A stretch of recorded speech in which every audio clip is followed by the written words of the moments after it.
we've got Randy Nash to bring a tremendous collection of photos and his knowledge.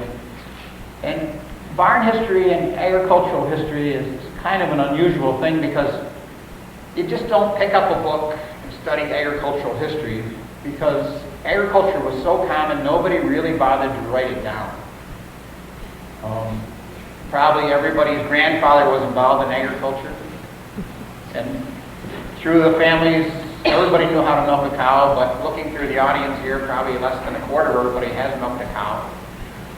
And Randy's has spent a lifetime gathering information on agricultural history and barn history, and will take us through understanding some of this unwritten history with a great slideshow. So Randy, if you're ready.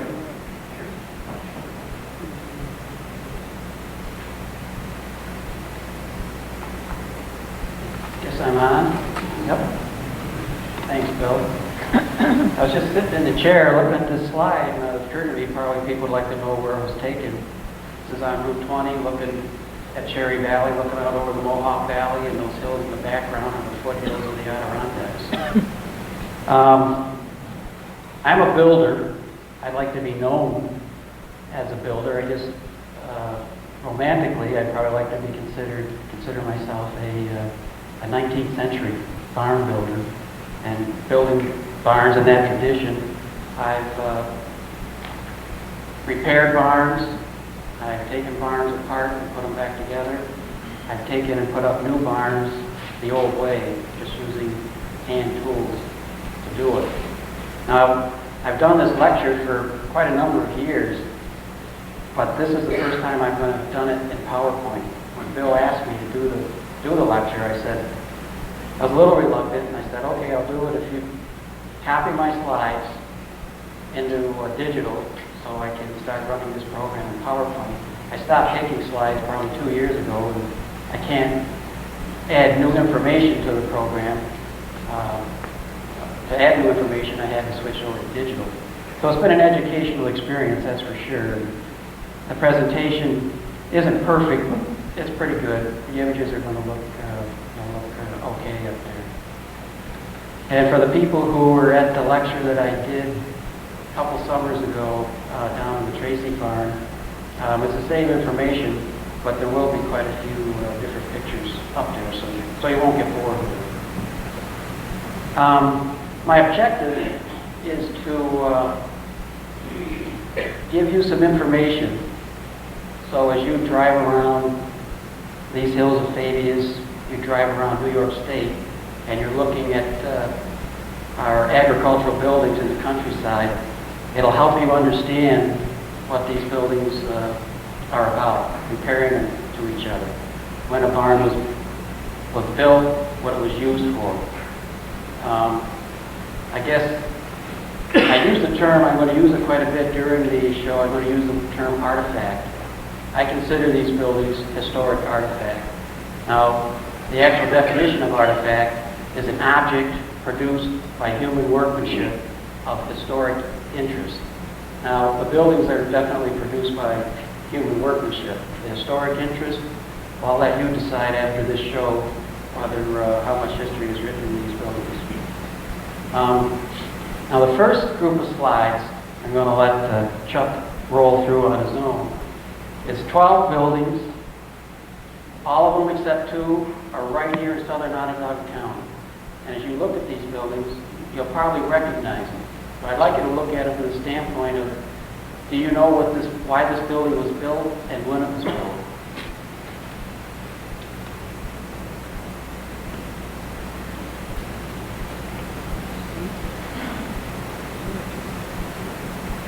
And what I'm going to do is we're going to show these exact same slides at the end of the show, and we'll see if they mean anything, what they mean to you then.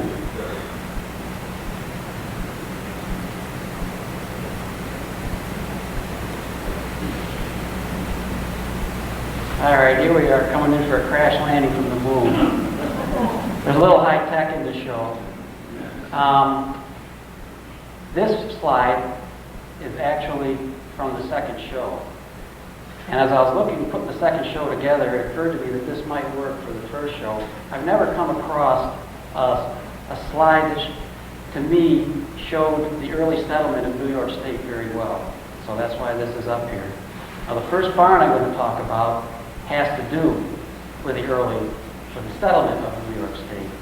And the first barn I'm going to talk about, I consider the most important barn ever built in the state. And to understand this building, you really need to understand the development, the settlement of the state. And as we look at this slide, whoa, there we go. We got a system worked out here on how to run this. Trying to do it without saying next slide. But as we look at actually having this picture up here with some of the state of Massachusetts, Oneida County, New Jersey blocked out helps us understand New York State a little bit. The early settlement of New York State, I divide into three categories. One being the category of our native people, our Indians, to be politically correct, I guess, with it, that they were here. Now, as far as dealing with artifact, that you can see as you drive around the New York State, I don't know of any existing agricultural artifact that the Indians had produced. I have worked on some Indian cabins that are still out there in the countryside today. The second period of New York State settlement would be a period that I call a colonial period. It would date from 1609, when Henry Hudson sailed up the Hudson River here, to about the Revolutionary War, 1776. During that period, and about a 160-year period, we have the settlement of Long Island and up the Hudson River Valley, this little triangle here of Orange and Ulster County, and another little triangle of settlement that would be up the Mohawk River and back. And then this area between Vermont, Massachusetts, Connecticut, right down through here, that have all been settled before the Revolution. We had, in this period, before the Revolution, right at the eve of the Revolution, there's about 180,000 people lived in that area. In the next era of development, which I consider the most important era, is the era of the Yankee invasion. And that was right after, it started in the 1790s, and it lasted up to around 1825, 1830. And what's great about this picture is the fact that we had all the rest of New York State was just virgin forest in 1775. And we had this virtual explosion of people move from New England into the rest of New York State. And to give you some feedback, population-wise, during our first census, 1790, New York had a population of about 340,000 people, which is actually interesting in itself when you figure 15 years earlier, on the eve of the Revolution, 1775, New York had a population of 180. We almost doubled in 15 years. And all those people were still essentially huddled in this eastern part of New York State. They hadn't moved into the rest of New York State yet. I can't go into the reasons why. It has to do with ownership of the land, and they didn't sort that all out until the late 1780s. But in 1790, people started heading west. 1820, the population of New York State was 1,370,000. We'd increased by 1 million people in 30 years. Those 1 million people moved into all the rest of New York State. Every township, political township today, had somebody in it by 1820, except for a couple right up in the Adirondacks. But even by 1830s, people were settling in the Adirondacks.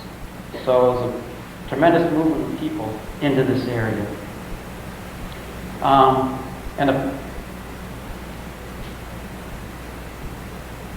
Chuck?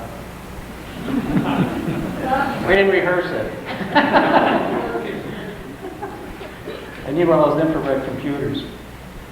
Remember I said all of New York State was covered with trees. So here we are with some trees. Here we are in Fabius with some trees. The people who live in Fabius, you'll recognize these sites: Jones Hill, Labrador Hollow, Hogsback, another picture of Hogsback, and actually as we look at that, directly below that arrow is where this school is set right now. Now, to bring this a little closer to home, population, people moving in to Fabius. In the spring of 1794, early spring, Fabius had 0 people living in it. The political boundaries that we consider Fabius.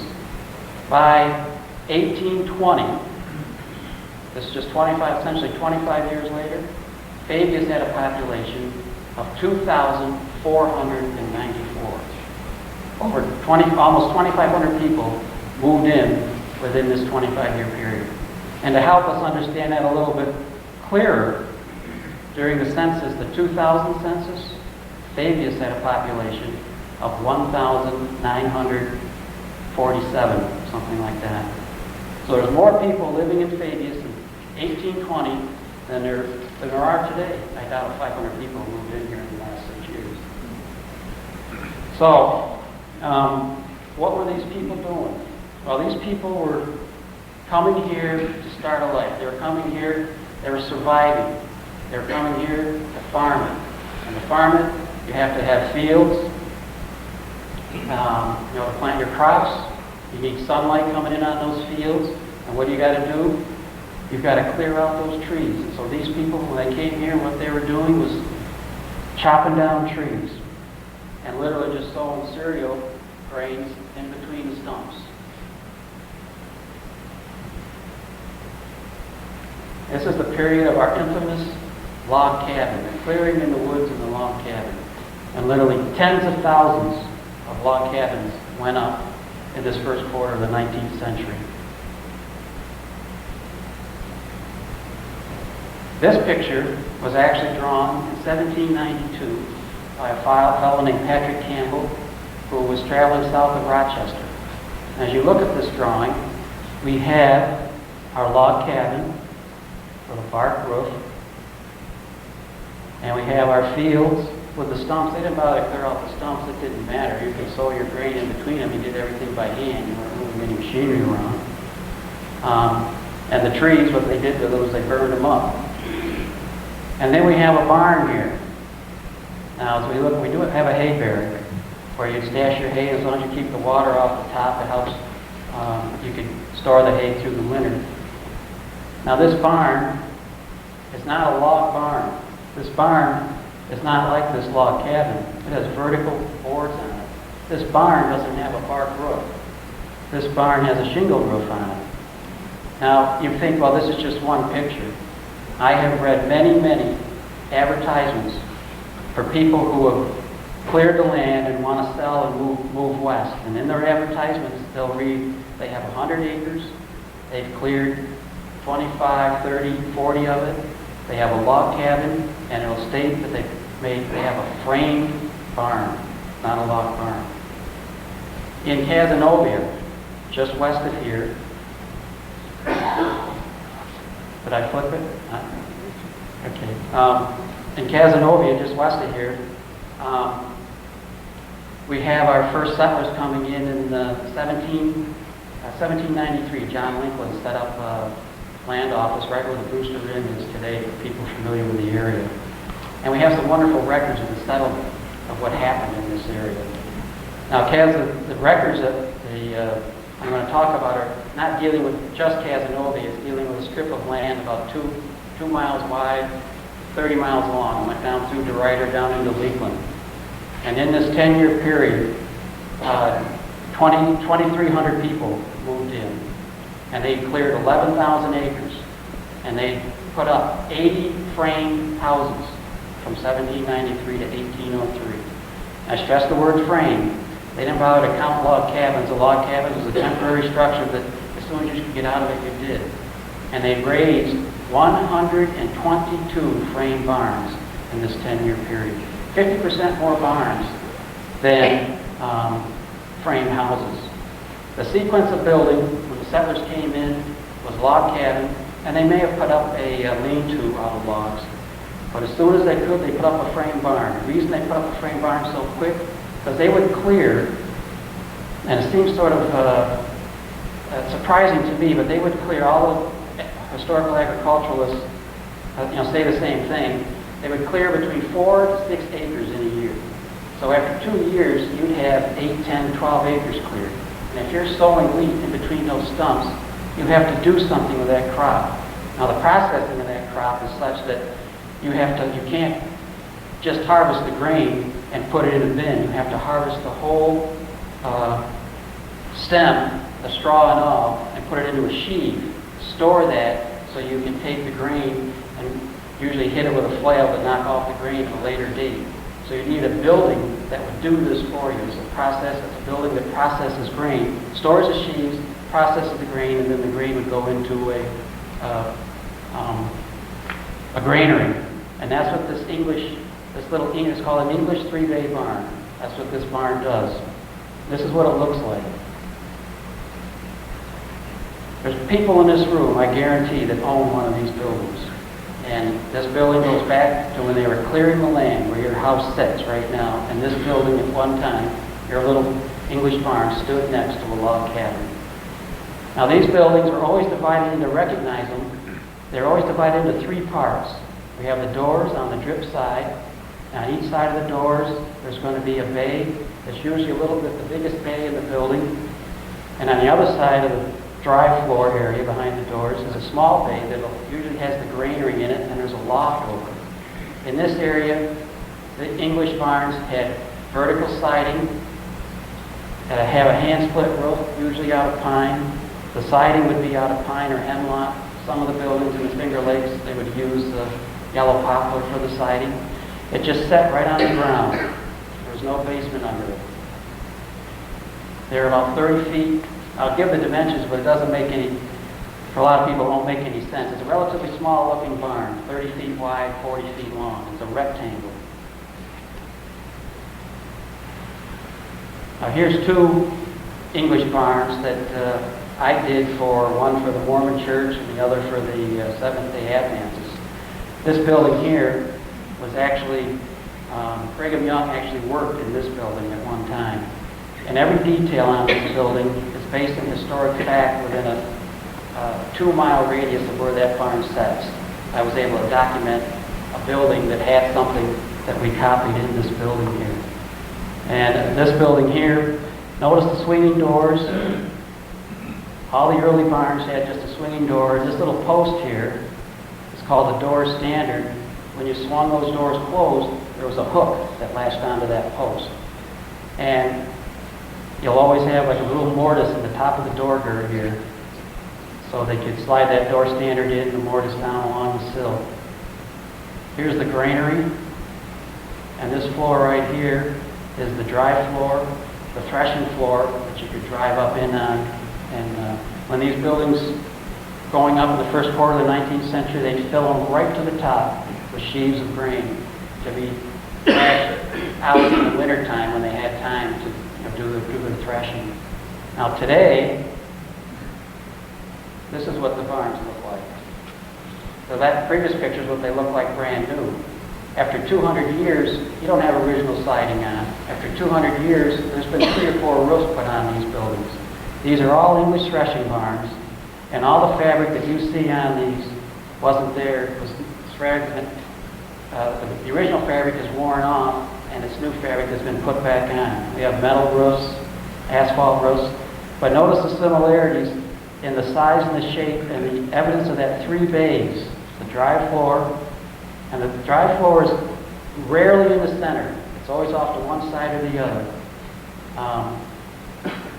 Here, and the constant between in these buildings is the frame. This is what dates back 200 years. Notice our 3 sections, the dry floor, this is the hay mound. And in the hay mound area, sometimes there was no floor at all, just went right down to the ground. And on this side is the granary area, the second floor. Now all these timbers in here have a name. And I'm going to run through them quick just because I use the terminology through the show and Don't try to memorize them, but it might help when I'm talking about some things. We have our posts, and usually the post is named where it is in the building, like a corner post, a door post, a center post. We have the top plate, rafters, a girt, the siding is nailed to, the braces, and then we have a different little different terminology. This beam right here, there's 4 of them. It's called a tie beam. That's what ties the building together so it doesn't spread apart. Up here, this timber running across here is called a purlin that catches the rafters at mid span. And this building has a ridge beam in it coming across here. And then you see these 2 little posts right here. These are called queen posts. As opposed to, there's some buildings that have a post that goes right in the middle up to the, that's called a king post. These are queen posts on this building. Every stick that you see in this building is hand-hewn. There isn't anything sawn.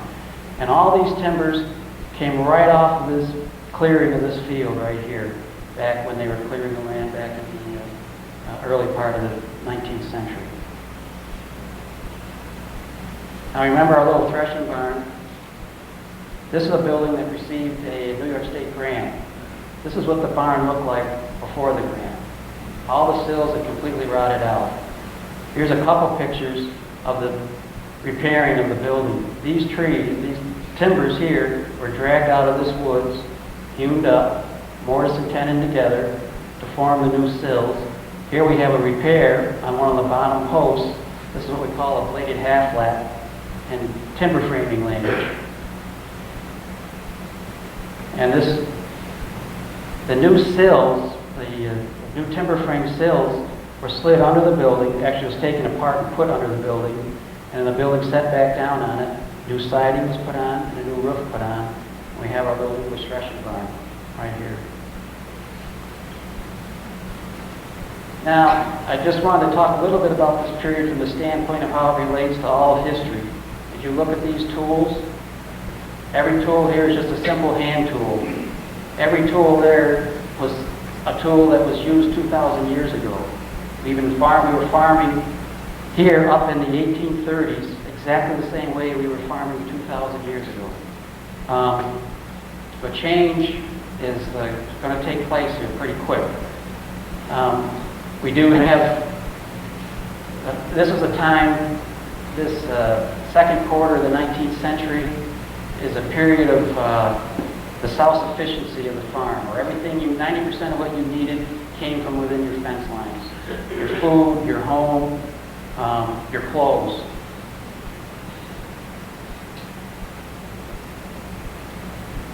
Now I'm going to sort of jump quickly to 1850. And I'm going to read a quote from Thompson's Geography of New York State. New York was America's premier agricultural state. More farms, more acreage under cultivation, highest cash value of farms, greatest value of farm implements and machinery, and New York was the most productive dairy state with 1 million cows. New York led in butter and cheese production, working oxen. It was second to Ohio in sheep production. And livestock in New York was twice that of any other state. Crops, it was third in wheat, but it was first in oats, potatoes, barley, buckwheat, and orchard product. It was a leading market gardening state, and it led in hay, grass seed, hops, maple products, beef products, and wheat products. I always like reading that quote when I did this program for people outside of New York State. People who come from other parts of the country, they always think of New York as New York City. But New York in the 19th century was the dominant agricultural state in the Union right up to 1890. In fact, it was only in 1890 that Ohio finally had more farms than New York. This is a picture of Pompey Hill looking southeast across Pompey and Fabius. Now that 1 million milk cows, I hope that rang a bell. Within essentially a 50-year period, New York went from trees to milking 1 million milk cows. And so we were putting up a barn to milk cows. And that's what this building is right here. It's a lot like our little English threshing barn, It's a little bigger, but the key to understanding this building is the fact that there's this basement under it. We put our cows under our barns. Now to bring this home a little bit about how quickly things have changed, Fabius in 1845 had cleared, we had 18,000 acres cleared in Fabius. Fabius has about 30,000 acres.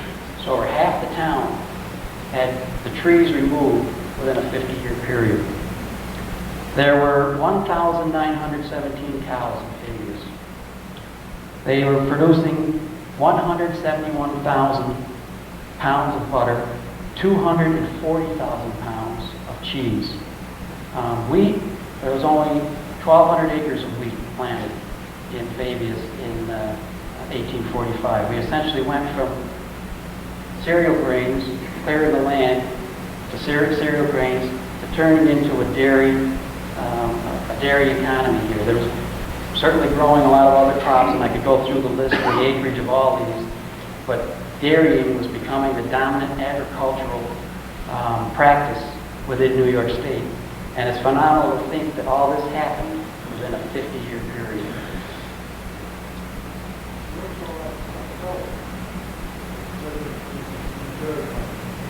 One of the big things had to do with the Erie Canal, shipping it. And remember the product, he asked the question, where was it all sold? It wasn't fluid milk. It was butter and cheese that you could transport and ship around. These are all mid-century dairy barns. And the key to understanding them is the fact that we have this basement underneath, and it looks a lot like our little English threshing barn. This building here, I threw it in for the people who live up in Lafayette. As you drive up the Route 20 hill, you're looking right at it. This building's not going to be with us much longer. So, here we are at the Cody Homestead over in outside of Cazenovia. This barn was built in 1863, mid-century dairy barn. And remember, the identifying factor is the fact that we're dealing with this basement underneath where we milked our cows. For some people I haven't been inside, I'm sort of reluctant to show this up in Fabius, but you said you had people coming from all over the state to get a feeling of what it's like for cows underneath. As you look at this picture, we have our English threshing barn, our 3-bay English barn, and here we have a dairy barn, a little bit longer, a little bit wider with our basement under it. That gives you a comparison of the size of the two buildings.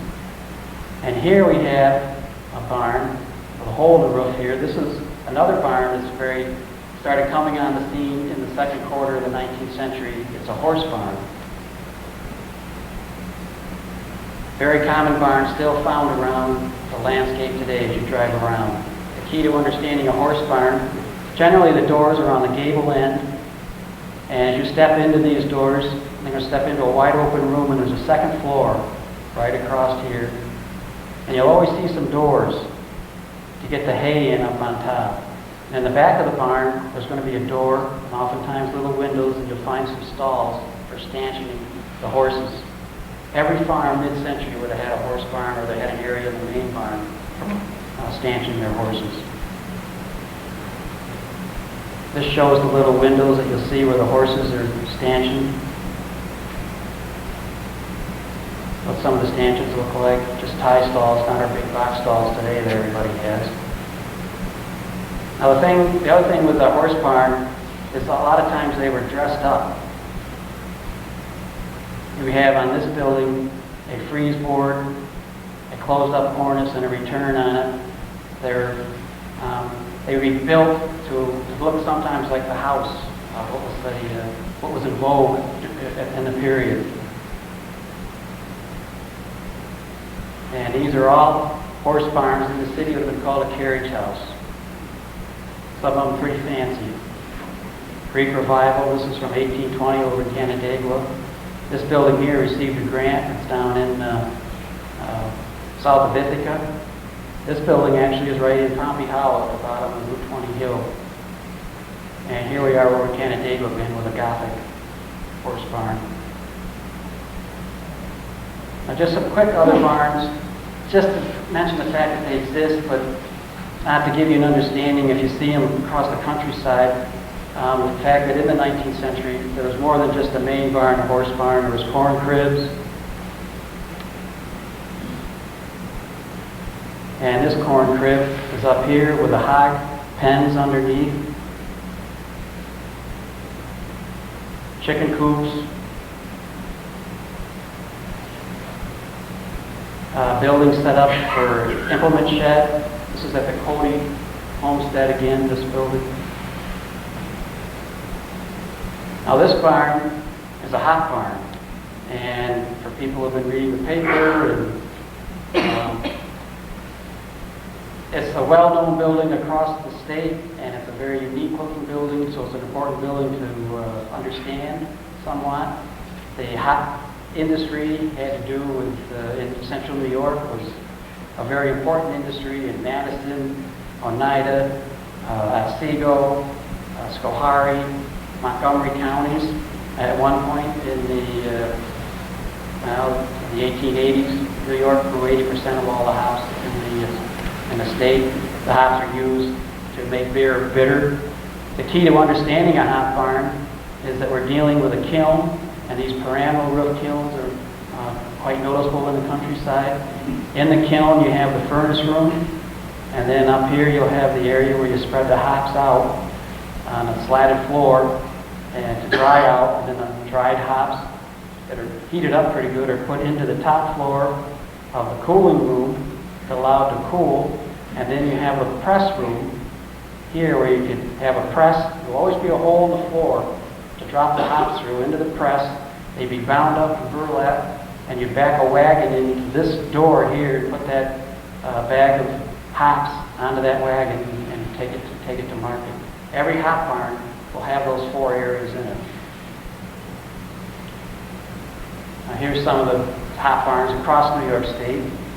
Most of these have to do with the pyramidal roof buildings. This is a building that received a barn grant, and we got the before and after.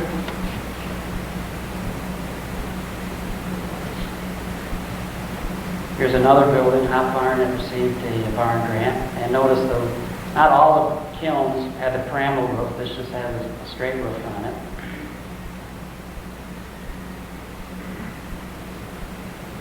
And back at Cody Homestead again, this is a hop barn that was built in 1878, I believe. And the kiln is on this back portion right here. It'll be a little more defined here. This is the same building on the back side.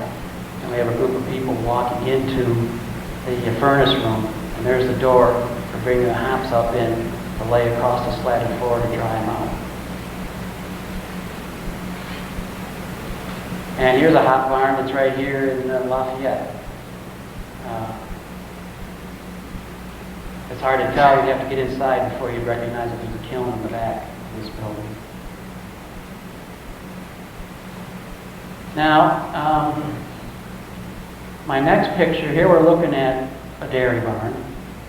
My next picture, I'm going to be standing right on those rocks. I'm going to be looking in right here.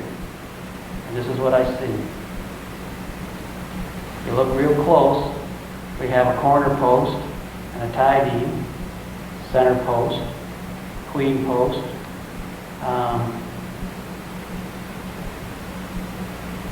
And if you look closer, see you've got the same thing exactly next to it. Tie beam, center post, braces. What we have here is two barns pushed together. Now remember, in the first quarter of the 19th century, those little English threshing barns, there was literally, every farm that was cleared out of the virgin forest had one of these little 3-bay barns. Easily 50,000 were built in the state. You could make a case for 100,000. As farmers moved into dairy, they didn't take their little threshing barn and trash it. They took that little threshing barn and turned it into a dairy barn. Next slide.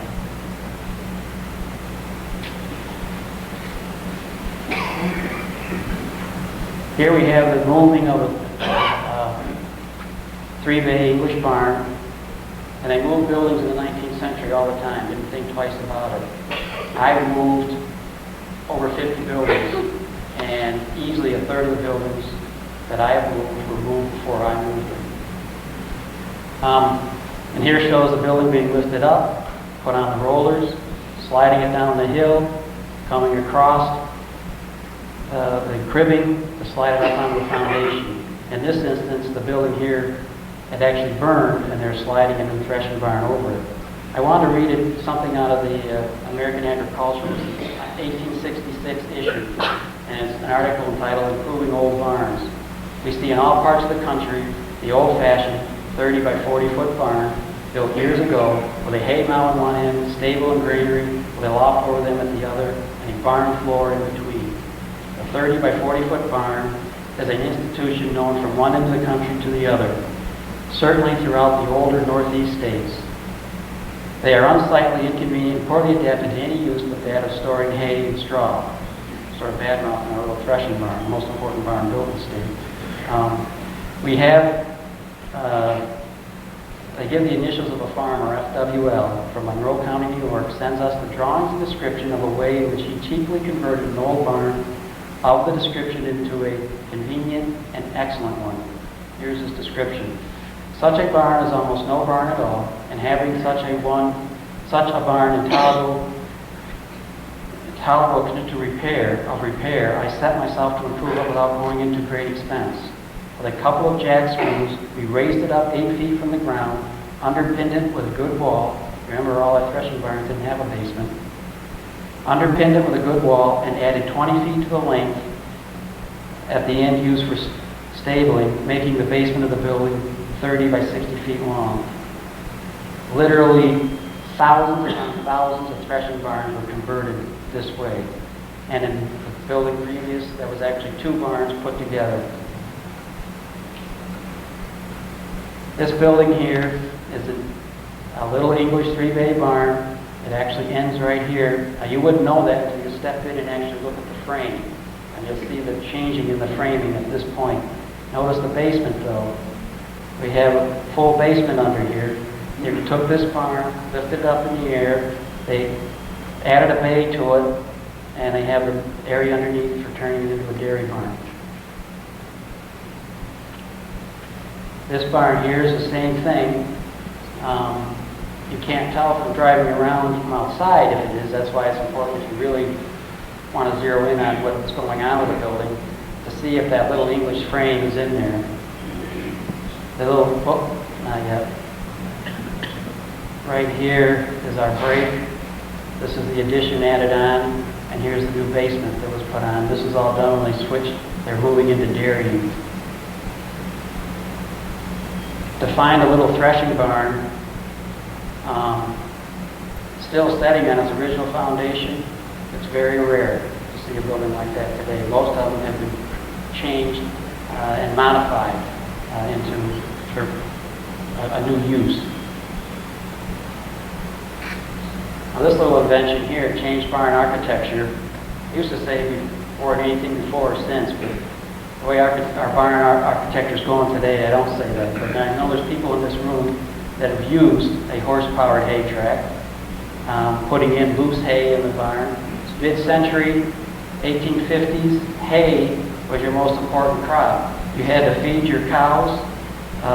It was the diesel fuel that ran the farm. You fed it to your horses.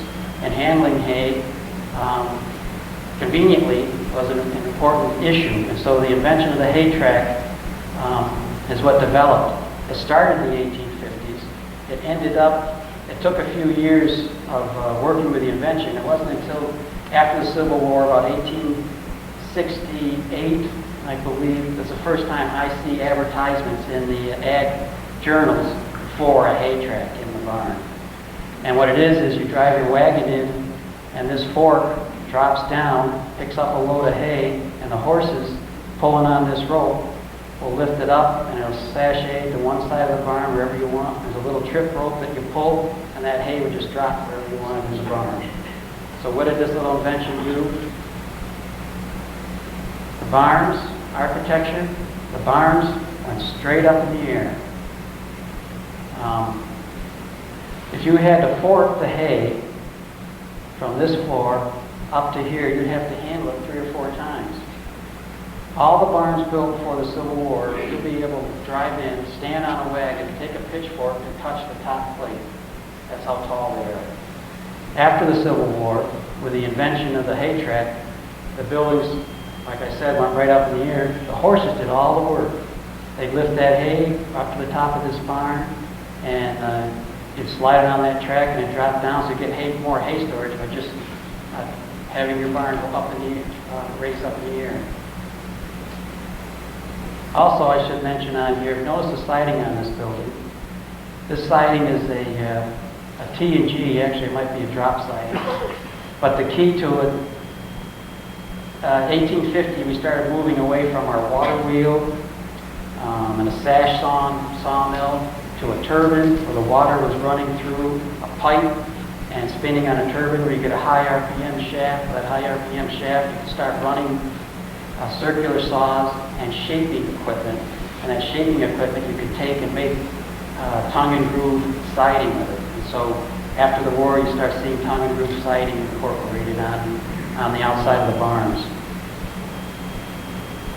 Now the interior of these barns is designed to accommodate that load of hay in the top. You had to have an open interior.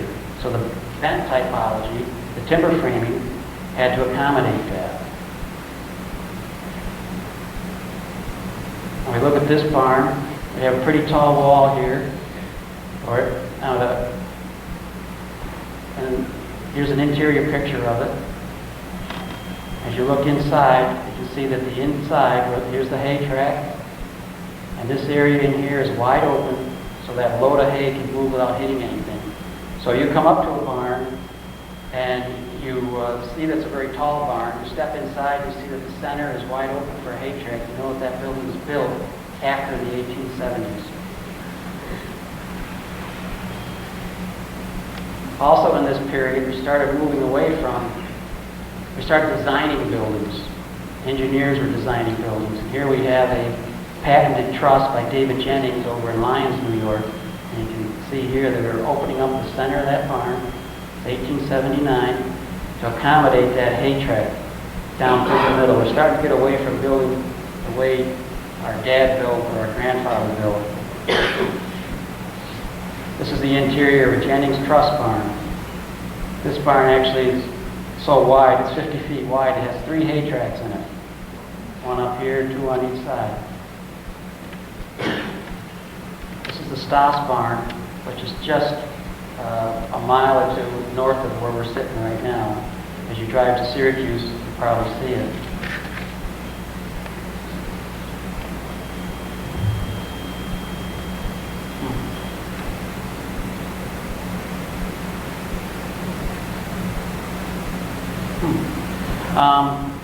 Now, as we look at this building, you can see we have a gambrel roof barn. Most people, when they think of a barn, this is the roof they think of. Here we are in the late 19th century, 1880s, and I'm showing you your first picture of a gambrel roof barn. And that's because there wasn't gambrel roof barns before this day. There was a few, not many. The gambrel roof barn is directly related to the hay track and the invention and use of the hay track. This building was built by the Wells family in Scottsville, New York. And they put up, and the reason I mention this family is because they put up barns from the late 1880s right up to World War II. A couple hundred of them here in New York State, a lot of them around the Rochester area. As you drive down the thruway south of Rochester, take a look at the windows on some of these gambrel roof barns. If you see one here with this what we call a lazy W, that's a Wells barn. This is the interior of a Wells barn. This is a Wells truss that they invented and patented and they used on all their barns. Very beautiful buildings, very strong buildings.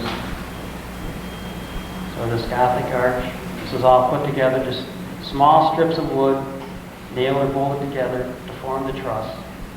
Here's a picture of the outside. This is the same building on the outside. This building received a barn grant.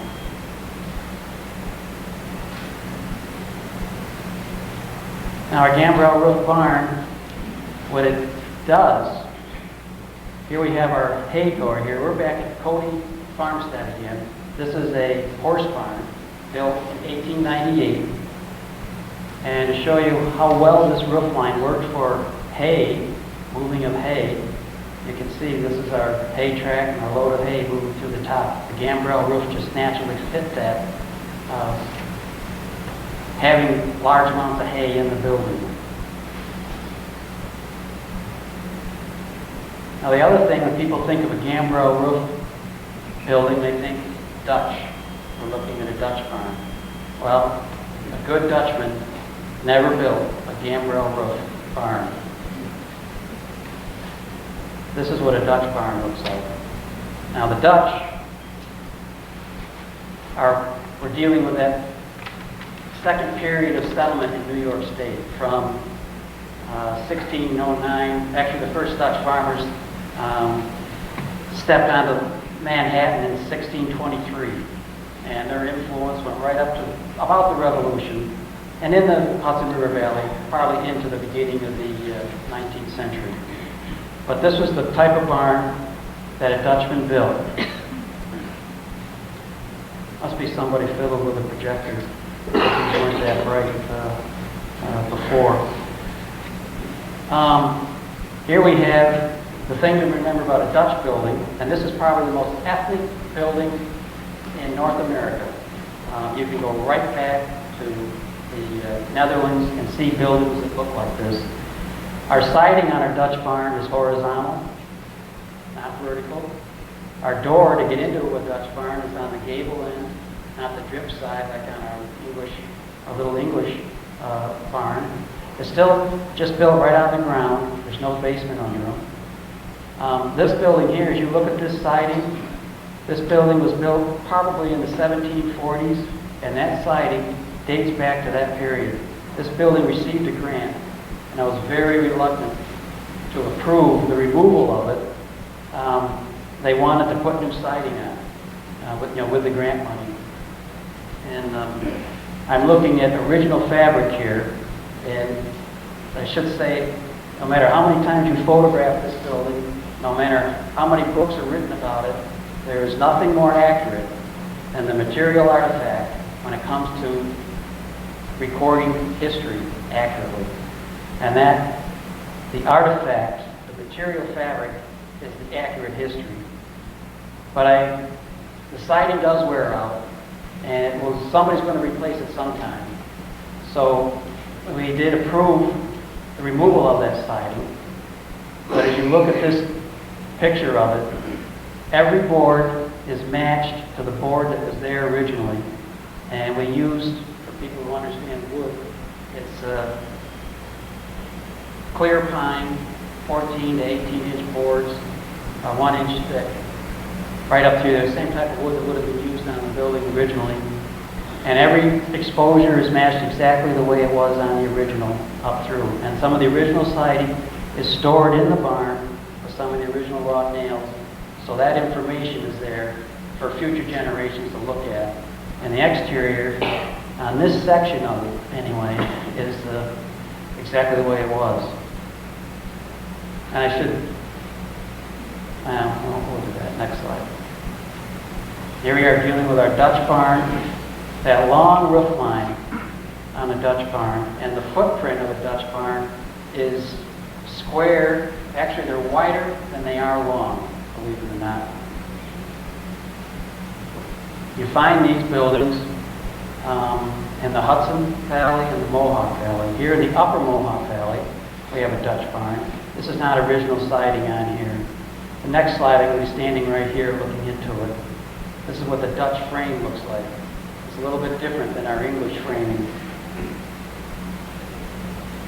This building was built right around the time of the Revolution, either just before or just after. Gives you some idea of the size of the timber framing in it. These Dutch barns are certainly the most beautiful buildings to walk into, probably the most poetic on the landscape to look at. One of the rarest buildings left. There's probably only 200 of them left on the landscape today as you drive around, but you can see a few from the thruway as you're driving down through the Mohawk Valley and down through the Hudson Valley. Now we have here an English barn, and notice the siding on this little English barn. It's horizontal. It's not vertical. Well, getting back to our settlement period here a little bit, we have, during this early settlement period, we have English and Dutch mingling with each other. On Long Island, the western side of Long Island is Dutch. On the eastern side is English. As you come up the Hudson River Valley, on the western side of the Hudson River Valley, you have New England settlers in there. You have English barns, like the one that I just looked at, that has horizontal siding on it. And that barn is right in this area right here. So you get this mingling. You have a little Dutch characteristic of this ethnic character in our the mingling of the Yankees and Yorkers. And one building here, this is an English barn down on Long Island. And I throw this in because eastern Long Island, Suffolk County, is an important agricultural county in the state. In fact, money-wise, Suffolk County makes more money than any county in the state, agriculturally. And we have some of our rarest 18th century artifacts still in extent in the eastern Long Island. And here's a little English threshing barn. Now, out on the eastern Long Island, they shingled their buildings. A lot of them were shingled. I'm going to move around the state quickly with just a couple of... One of the things that I've learned in my travels around the state is that the regionalism is much more profound than I would have thought. Different areas of the state having a barn type that's only found in this area of the state.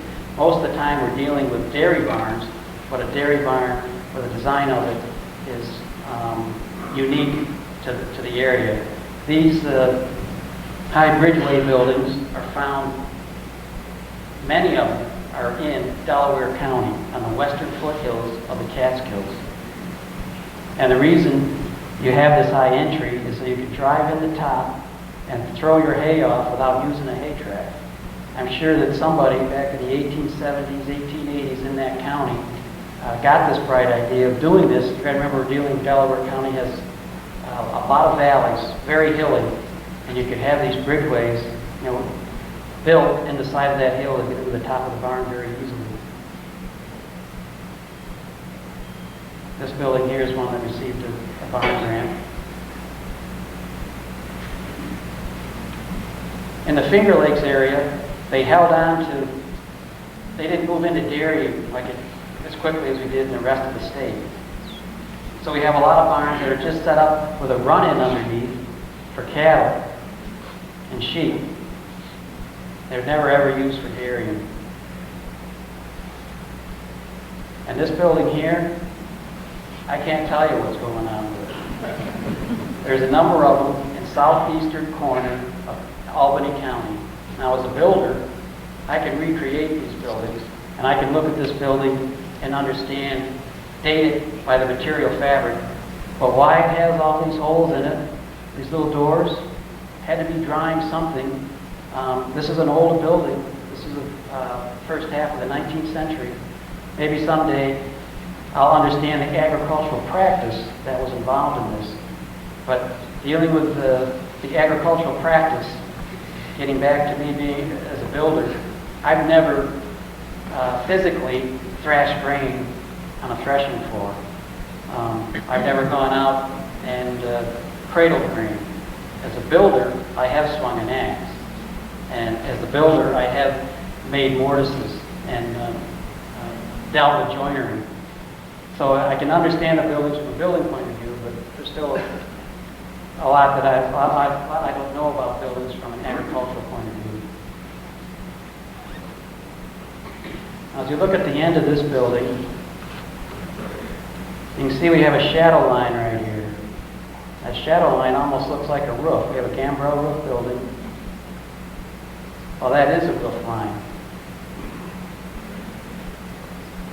As you step in that barn and look down the end of it, we have an English threshing barn with the original rafters still on the end. In the 20th century, to get more hay storage in their little English barn, they would take the roof off and put a gambrel roof on. And there's many, many barns out there that have a gambrel roof. This roof right here, whoops, not yet. This roof right here. And the gable roof was taken off. And here's the vents. There's the end vents. Here's the dry floor. This bay right here was the hay mound bay. And you wouldn't know that until you step in and you could look at the timber work and see if it's an early timber frame. This is how important these little threshing barns are. They're everywhere. And Bill can attest to that as we look at some of the barns in Fabius that you would have thought were buildings of the 20th century, but it's really that little threshing barn that's been converted into new use. As we look at this frame, here, I was in this building, and we have two threshing barns. And here's the first threshing barn, right here. Got three bays. Here's the dry floor bay, got a bay here, a bay here. And down here we have a threshing barn. Here's our three bays. And in between, they added two bays. They took these threshing barns apart, put it on a foundation with a basement, and they changed the roof line. Instead of a gable roof that would have been on the original, it looked something like this. They added this purlin system that's set up for a gambrel roof. And this is what this complex looks like today. You'd never know if there's two little first period buildings framing buried inside this complex.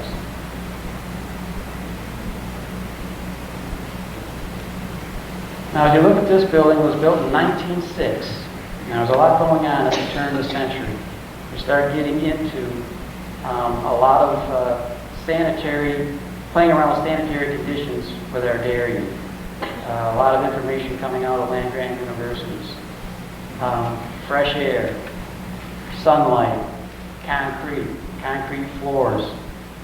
The windows are for letting in the sunlight. These cupolas are actually vented with vents that go all the way down to where the cows are so fresh air can go in. Now what's interesting about this barn is that the interior of it is a steel frame, built in 1906 by the Warsaw Bridge Company over in Warsaw, New York. Now usually I stay away from buildings that are this unique, very deliberately. There's only two that I know of that exist today. I think there was a third one that went up. But it was important in the sense that I wanted to show a relationship with this next barn. This barn was built in 1906, right down in Pompey Hollow, by a barn builder named Hiram Penoyer. And if you look at this silo right here, we're going to see a picture of what was going on in 1906. We are the raising of the last vent of this barn. We have two different, we have a farmer in the Dolly barn, the steel barn, over in Fayetteville, New York. These barns are not 12 miles apart. A farmer who's incorporating the new, the inventive. And here we have a farmer and a builder who's hanging on to the past. 1906, he's still timber framing in here, putting up a timber frame barn with a full-fledged hand raising. Timber framing lasted right up about World War I. And this is what took over the end of timber framing for timber framing barns. In the late 1890s, you start seeing in the ag magazines, the ag journals, plank truss as your building technology for putting up the main barn on the farm. And a plank truss is just 2x8s, 2x10s, nailed or bolted together in a truss form for your superstructure. This is what a plank truss looks like right here. Just 2x8s, 2x10s. By World War I, Between World War I and World War II, this is the dominant barn type that goes up on these buildings that was used for putting up the main barn on the farm. This is a plank truss barn just outside of Pompey, and it's a James Way truss in this building. Now you wouldn't know that until you go in and look at the actual timber, the framing, to know when it was built. They were building gambrel roof buildings with timber framing also.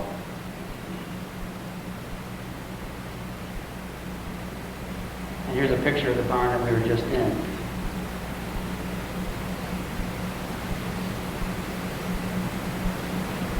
In 1920s, we start getting into,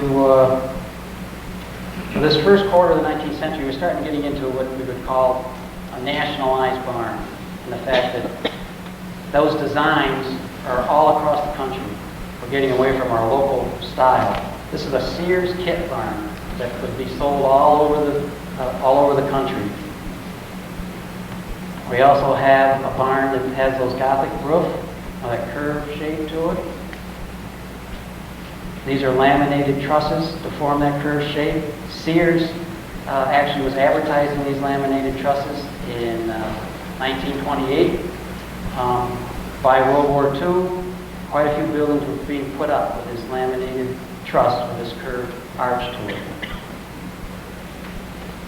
I just throw this in quick. Once in a while you run across the barn is full of windows. Well, we in the industry, we call this building chickenized. It was, next slide. There seemed to be a period during the Depression that chickens were an in thing and people were growing chickens, and what they did, they'd take their old barn, they put a lot of floors in it and fill it up with windows for the chickens.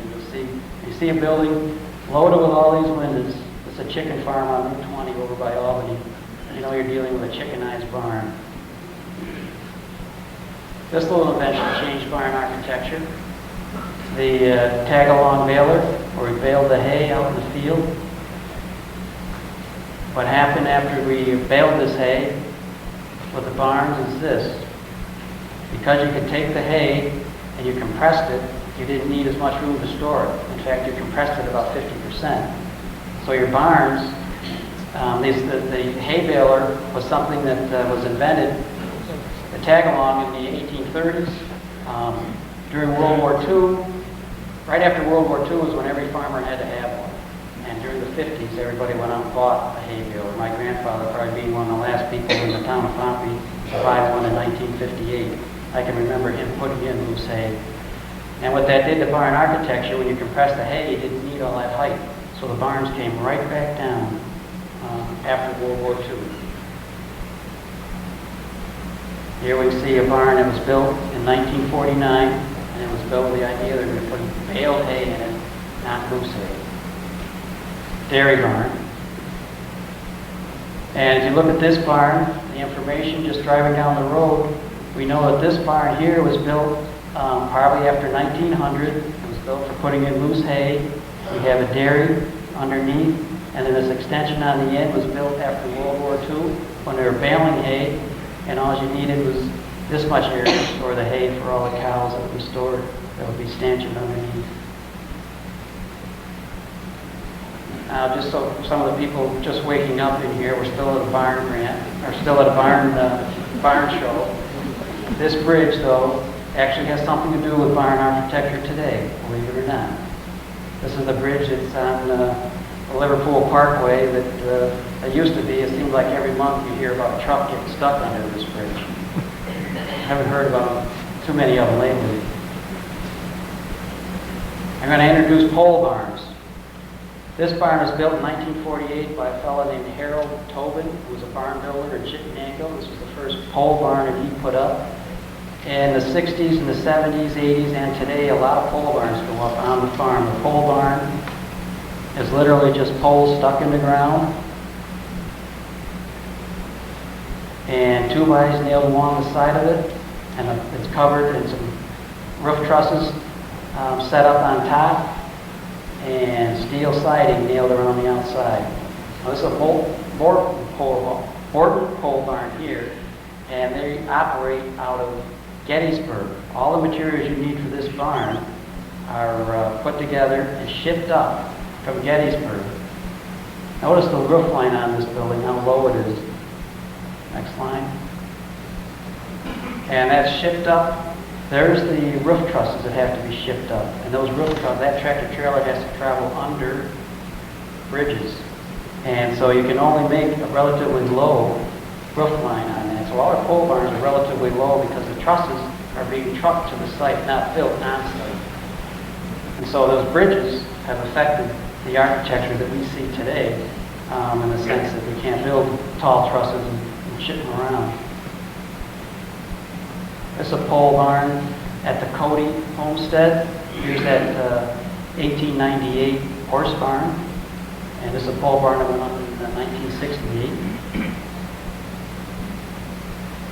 This pole barn went up just a couple of years ago. In fact, Bill gets his hay out of it today, I believe. This is just full of hay and tractor trailers in here. I tried to get a picture in the background there of the barn in the doorway. Here we are. The newest barns today on the landscape are the hoop barns, right here. And these are just metal hoops covered with canvas, covered with a waterproof membrane.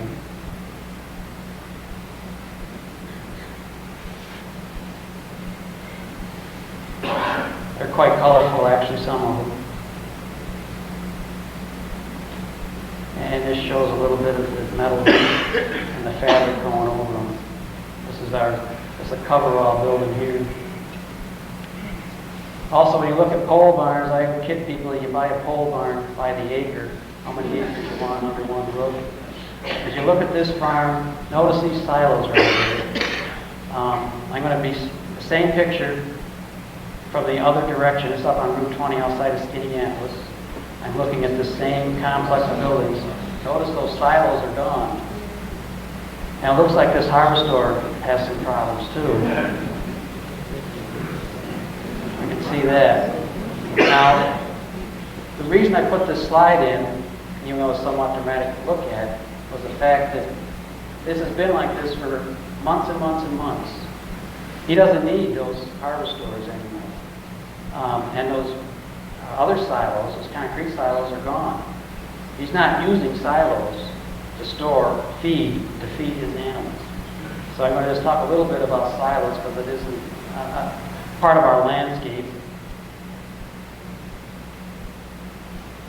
Here we have, for the people, that this is the Cody, the Tracy complex. This is where I held a lecture right inside this building right here 2 years ago. We have our concrete silo here, and we have a silo right here. This silo went up in the 60s. This silo here went up in the late 1880s. It's a frame silo, 2x with a layer of T&G on the inside and siding on the outside.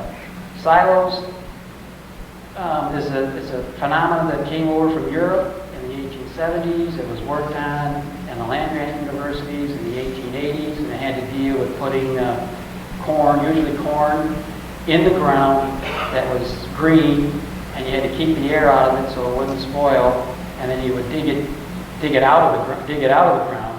That's how the original silos worked, in these pits. Then they got the idea of dealing with long, stacking it on top of each other in an area like this. And it was through this, by the 1890s, it started becoming an important factor in dairy to have this succulent fodder to feed to your cattle in the wintertime. By 1900, many dairy farms had a silo of some kind, and there's all kinds of silos. There's metal silos, wooden silos, concrete silos. In the early, this here is a wooden stave silo, 2x6s, and this photo was taken in 1907. It shows cutting up the corn stalks with a horse treadmill and going in and storing it in the silo over here. Now silos today, this is our modern silo today. It's plastic. It's It's essentially a plastic bag laid on the ground. And this is kind of mini bite-sized silos right here. I don't know, Bill, do you use these silos at all?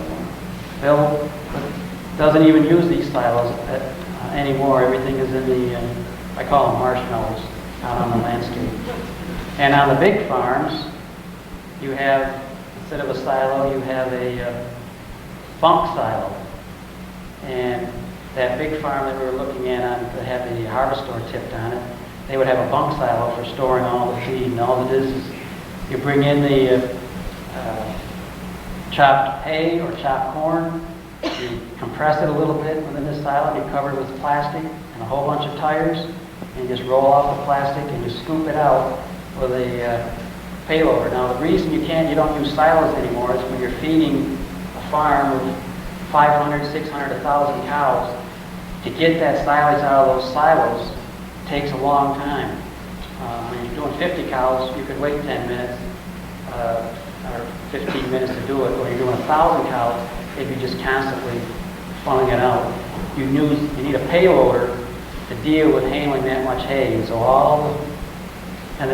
it's important to understand our changes in the agriculture in the sense of the industry from our smaller dairy farms where we had 50 cows to 100 cows, to the increase in 500 cows to 1,000 cows, even some 3,000 cow dairy farms over in the Finger Lakes area. Just to give you a few quick statistics on the changes in agriculture in New York State. We're coming down the home stretch here. 1875 is when we had the most farms in New York State, about 242,000. Today we have about 37,000 farms in New York State. At the turn of the century, 1920, we had about 162,000 dairy farms in New York State. Today we have about 6,700 dairy farms in New York State. That 160,000 dairy farms in 1920, every one of those farms have had at least one dairy barn on it. So we have 150,000 dairy farms today that are either not there or not being used.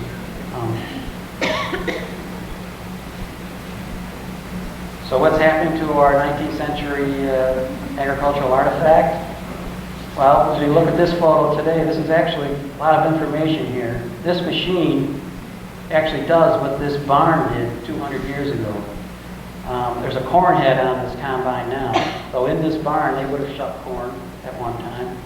If it had a grain head on it, essentially this combine would process the grain, cut it, and thrash out the grain and put it in a bin, exactly what you would do in this barn 200 years ago. Essentially a barn driving down the field. This barn is actually too small even to house this piece of equipment. And that barn where I was standing on the top of the stones, this is what it looked like about 10 years ago. Today, you drive by, this is on Route 20. It's nothing there. It's just a cornfield. The only thing that's happening to our 19th century artifact, we're just losing a few buildings every year across the whole state. In Cazenovia last winter, we lost three early threshing barns. One burned, and two of them were demolished. Literally one, so the guy could put a pole barn up on the site. And these were barns, one of those 122 barns that were built the first 10 years of the settlement period.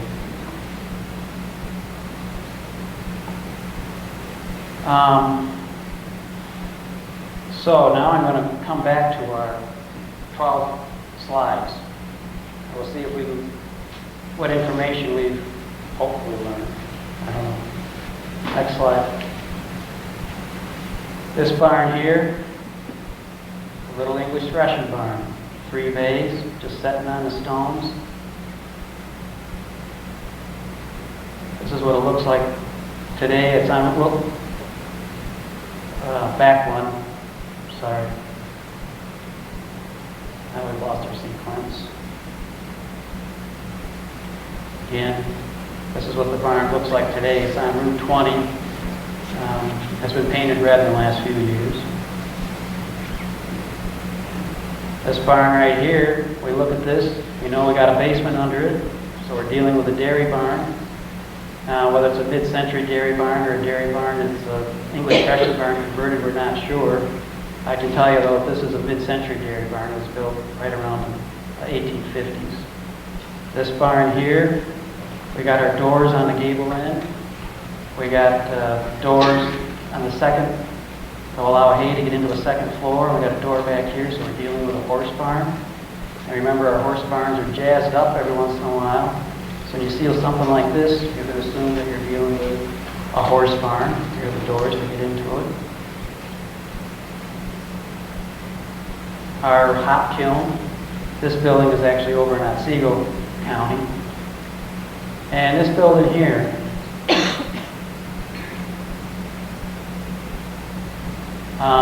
as we look at this barn, we do have the date up on the top, 1896. So we're wondering what kind of timber frame, what kind of superstructure is inside. If it's timber frame, if it's a truss. And here's a picture of the inside. And we see we're dealing with a Jennings truss building. In fact, it's just down the road from the Stoss barn. Now this is the same complex we were just looking at, that barn with the two cupolas on it. There's a cupola there, one behind this silo. Here we have a working dairy farm, modern dairy farm, with our pole barns, our bunk silo or bunk, and look close to this building right here, because we're going to zero in on this building. Here's another picture of it right here.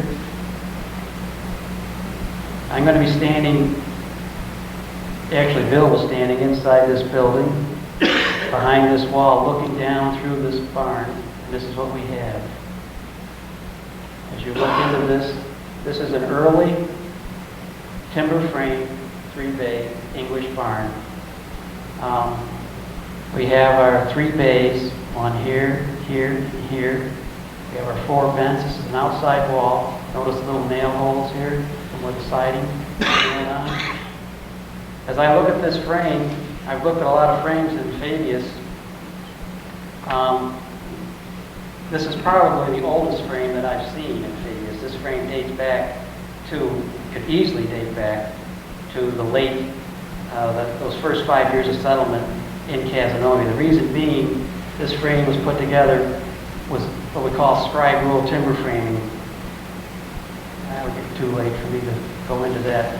There's different ways of laying out the mortises so they fit all together. Scribe rule was a way when the early when people came over from the old world to here, they used scribe rule to put their timber frames together. Here in this country, around 1800, we developed a square rule of putting timber frames together, which is only used in this country.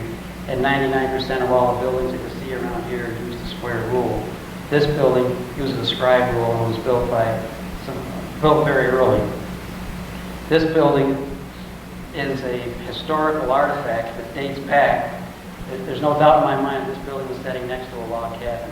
Here we have this huge complex of a modern dairy, and in the middle of it, there's this little artifact that is a material artifact that you can touch that was built by the settler that cleared the land that this farm was on 200 years ago.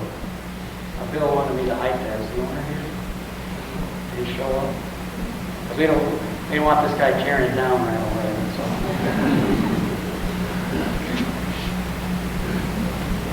This barn here, as we look at it, we know we're dealing with a gambrel roof, so we're thinking 20th century. And we got the basement here for the cows. Here's a picture of the interior. And as we walked in, we see we're dealing with a Jamesway truss, planked together, plank truss building. So it was probably built between World War I and World War II. And this barn here, this is a barn that I grew up with. My grandfather bought this farm back in 1955. I was 6 years old. And I have vivid memories of this building, and now that I think back across my life, I realize that this barn thing was a little more than happenstance. I can remember very specifically climbing around in this building, looking at the timber frame and seeing timbers with empty mortises. And I can remember very specifically the end wall here having a variation on the timber framing that didn't make any sense. When I was in college, my grandfather and I put this roof on.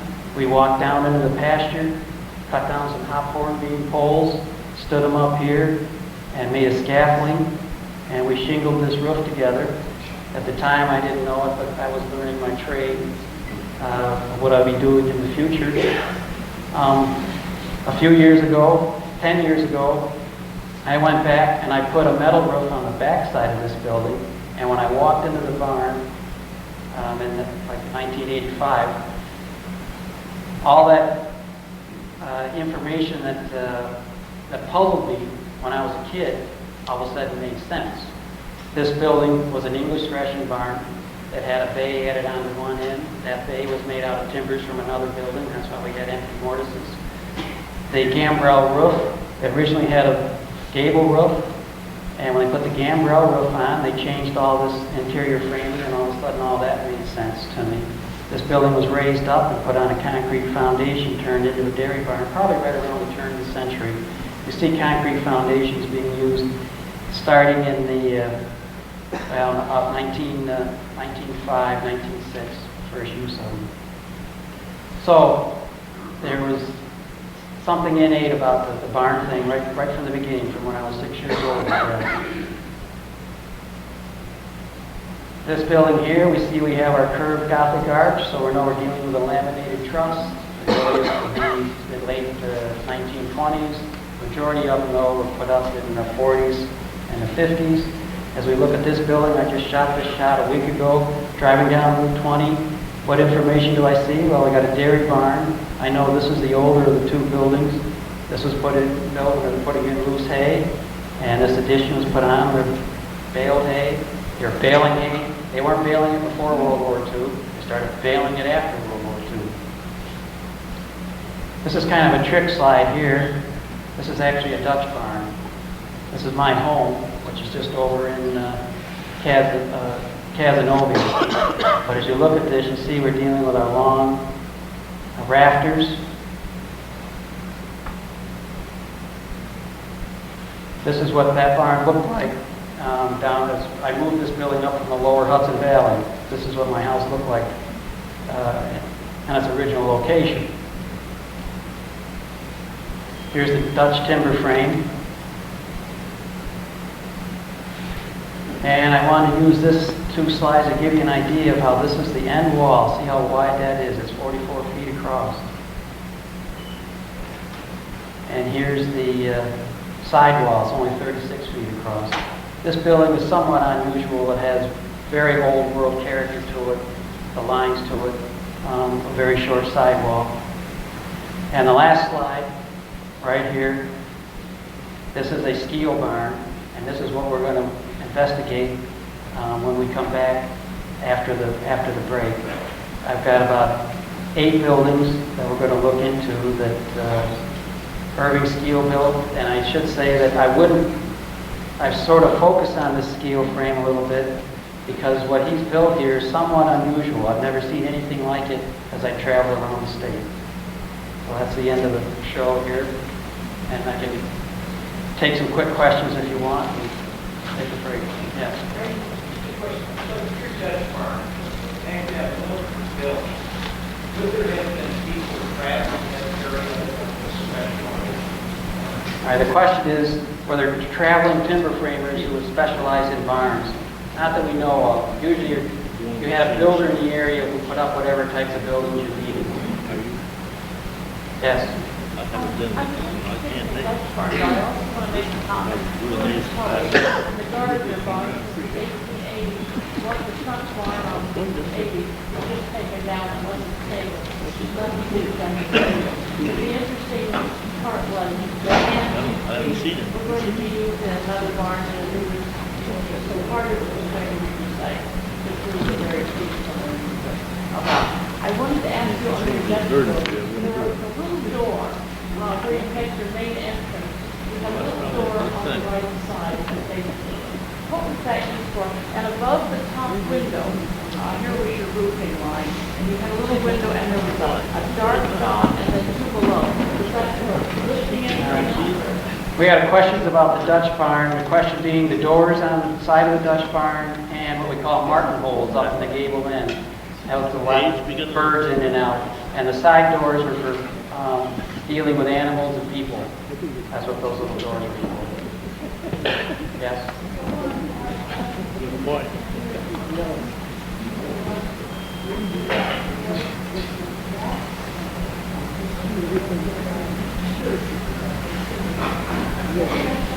Okay, the question is, there's a farm this lady sees on 5S between Canajoharie and the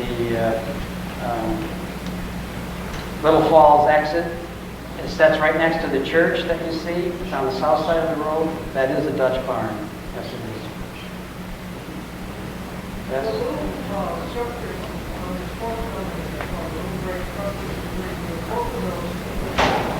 The question is this little structure right here.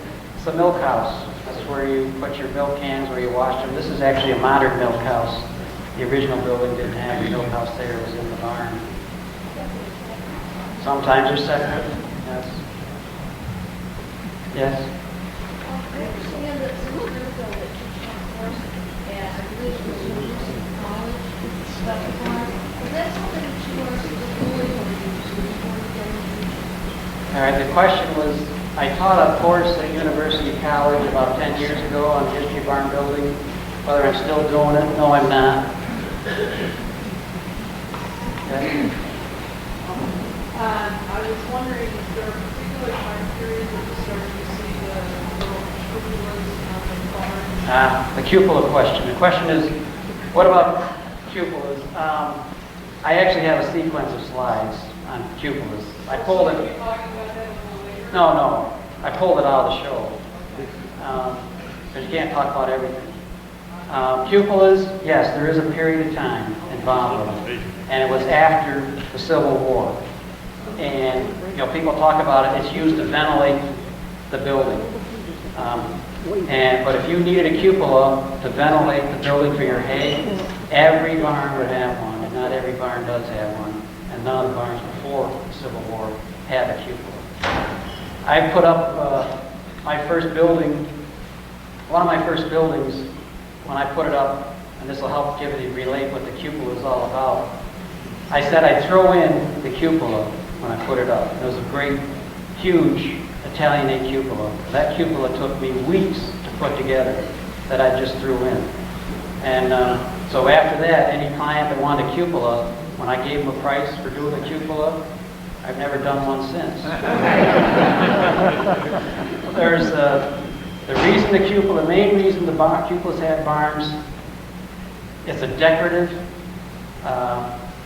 it's architectural, it's to look at. And it's not something where you make money with a cupola, it's something that you show that you're making money with it. Yes? I have a picture of an old barn. It burned in 1968, but in it was very unique in that it had a turnstile in it. It was built by a Julius Swan back in 1888 in Lakeland. And have you come across any with the turnstiles like this? I actually have a picture. I don't understand what the turnstile is. Well, you go in with this big round thing, and you put take the wagon and it turned it around, because horses don't have reverse, I guess. Oh. And have you come across anything? No, like that? that's not something I'm that familiar with. That is something I can eat. Yes. It was in Lakeland. I guess, want to call? Yeah. That's the roundhouse, Molly, you can't get it.